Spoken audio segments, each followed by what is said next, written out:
In today's video, I'm going to teach you how to block someone on Strava. By the end, you'll know exactly how to stop a specific athlete from seeing your activity details and interacting with you on the app, all in just a few taps. First, open the Strava app on your phone and make sure you're on the home screen. You'll want a stable internet connection so the profile pages load quickly. If you haven't updated the app in a while, it's a good idea to do that first so the buttons and menus look the same as what you see here.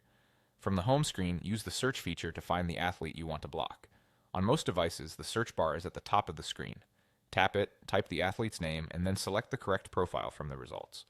If there are multiple athletes with similar names, take a moment to check their profile photo, location, or follower count so you're sure you've got the right person.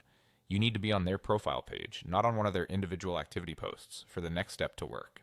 Once you're on the athlete's profile, look to the top right corner. You'll see an icon with 3 dots. Tap those 3 dots to open the Profile Options menu.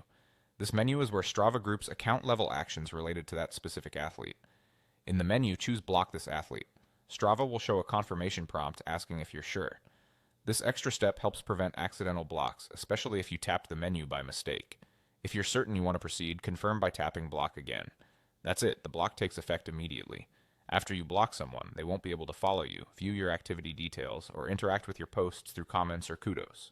Blocking also limits how you appear to each other in various areas of the app, adding a layer of privacy and reducing unwanted contact. Keep in mind that your overall privacy settings still matter. For example, activities visible to a wider audience may behave differently than activities restricted to followers only. Blocking is best used alongside privacy controls to tailor who sees what. If you don't see the block option, double check that you're on the correct profile page and that your app is up to date.